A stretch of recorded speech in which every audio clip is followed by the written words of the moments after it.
Eu sempre me questionei. O que é Deus? Quem é Deus? O porquê eu tenho que acreditar em algo que eu não sei o que é? Então, desde os 10 anos de idade, 10 anos, cara, quem conta é minha tia que falava. Você quer encontrar o Rodrigo em casa, você abre o armário e o Rodrigo tá meditando no armário. Jura? Ela falava isso. E você nem sabia o que era a meditação, era o momento de você com a sua mente, né? Não, mas assim, desde os 10 anos, eu tinha sonhos bem estranhos. Eu sempre tive sonhos que parecia vozes falando pra mim, coisas desse tipo. Mas eu sempre fiquei quieto. Porque eu tinha medo da reação do meu pai, da minha mãe, da minha família sobre, nos anos 80, é loucura. Então eu sempre escutava uma voz dizendo, você vai voltar a ser meu. Eu falava, gente, isso é loucura. E sempre era estranho, assim, era uma fisionomia meio oriental. E depois de muitos anos, teve uma feira no Shopping Eldorado de budismo. E eu fui. E a mesma voz, com aquele mesmo rosto, estava lá olhando. Era uma estátua. Eu falei, não é possível. Então começou a vir um resgate para que eu voltasse para uma religião. Então eu comecei uma busca de religião.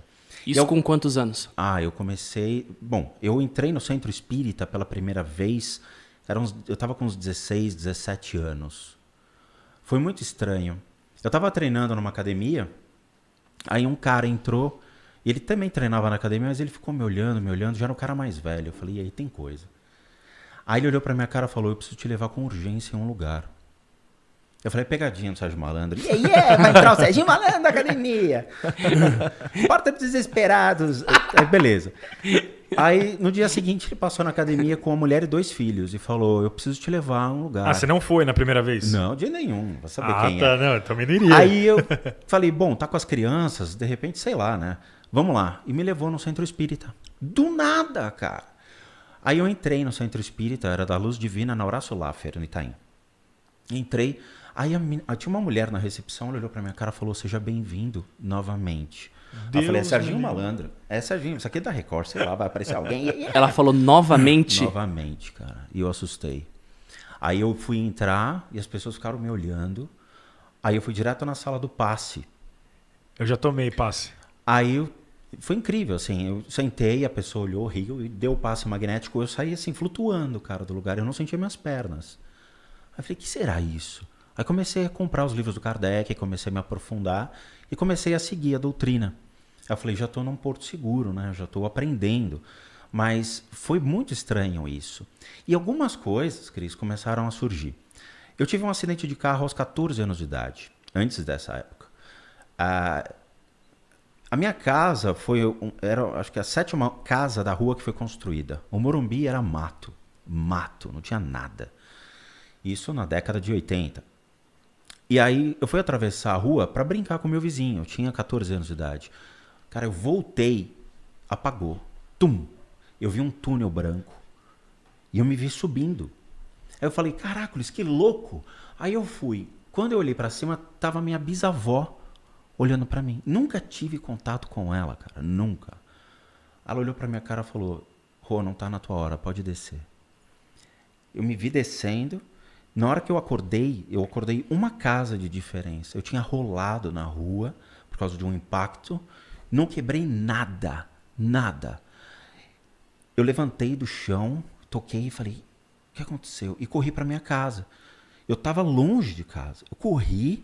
Quando eu olho, o carro que me pegou era um Passat verde de aço galvanizado. E ele estava dobrado, cara, o capô.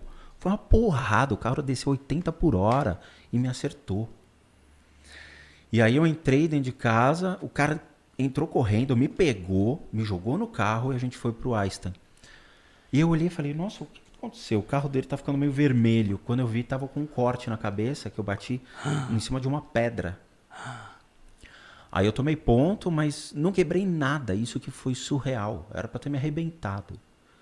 E aquela experiência que me marcou. E te motivou a buscar além, ou não? Primeiro eu fiquei assustado. Mas depois alguns fenômenos começaram a acontecer. E principalmente por causa em casa. do impacto e daquele contato com a sua bisa, talvez não? É difícil especular, dizer que foi um impacto que me causou uma abertura no mundo espiritual. Mas talvez tenha me gerado um ponto de interrogação. O que é aquilo? Será que é real ou não? Será que foi o meu subconsciente? Até porque minha bisa... Uma alucinação? Tive. Pois é. E aí eu fui atrás de respostas. E aí que começou todo o processo de jornada em busca do que é Deus, o que seria Deus e o que é a espiritualidade real. Como a gente se identifica com uma espiritualidade? Qual é a espiritualidade que você leva para sua casa? É uma espiritualidade imposta ou é algo puro, verdadeiro dentro de você? E isso é importante, porque a maioria das crenças elas são impostas. Você tem que ser algo. Por que eu tenho que ser algo? Eu sou livre para escolher o que eu quero. Não, você vai ter que ser o que a sua família quiser que você seja. Não é justo.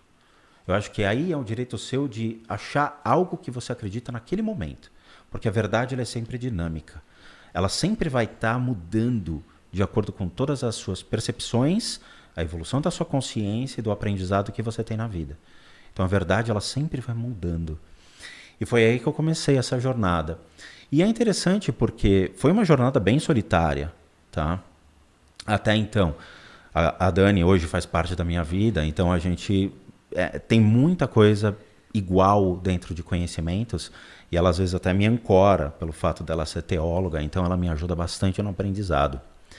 Mas a espiritualidade é uma jornada sozinha.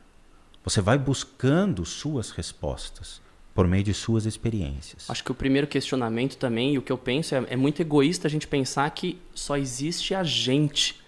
Né? Eu penso assim Você também. olha para o universo e fala, peraí, a gente é desse tamanhico e só tem a gente aqui. Mas... Esse foi o meu primeiro pensamento para me ligar com algo além, peraí, é o carro, a casa, aí morre e morre? O que tá além? Então, isso se faz pela troca de uma religião, infelizmente. Porque tem religiões que não acreditam no além. O que existe depois da vida? Mais vida ou não? Encerra-se aqui essa jornada. Eu me pergunto isso todo dia, desde os meus 15 anos, eu acho. Então, e aí surgem outras religiões que dizem para você que não. Existem religiões que acreditam na evolução da consciência. Não no espírito, não na alma, mas no princípio de uma consciência que vai ser passada de um corpo para corpo. O corpo não importa. Se você vai ser um homem, se você vai ser uma mulher, se você vai ter deficiência física ou não, qual é a sua cor, raça, o que você for, não importa. A consciência ela tem que pré-existir em um lugar. Então, ela vai pré-existir num corpo biológico. Então, a gente separa o que é a consciência do que é a biologia humana, a natureza real. Então, não se pode predeterminar, por exemplo, na próxima vida eu quero ser um homem. Aí é um pouco de... não seria justo, dependendo se você é homem ou uma mulher. Então, é legal esse tipo de entendimento na qual você separa a especulação espiritual da espiritualidade real. O que importa no ser humano? O que importa dentro da evolução espiritual dele? É isso que tem que ser abordado. E o pior é que a gente só olha de dentro para fora. A gente não vê o que está dentro de nós. A gente só vê o que os nossos olhos querem. Mas quando você fecha os seus olhos por um momento, o que surge? O medo. São as camadas que estão dentro de você. O seu medo, sua insegurança, quem é você, o que eu vou encontrar dentro de mim, que tipo de ser que eu me tornei ao longo de toda a minha vida. Porque a gente só tem a amostra real da vida material. O que nós somos pelos olhos dos nossos pais, dos olhos dos nossos amigos, da escola, do trabalho, da faculdade. Você vai se tornando aquilo que os outros querem ou te colocam como possibilidade para você ser. Mas quem você é realmente? Essa é uma excelente pergunta. Quem você é? E isso a maioria das pessoas não sabem responder.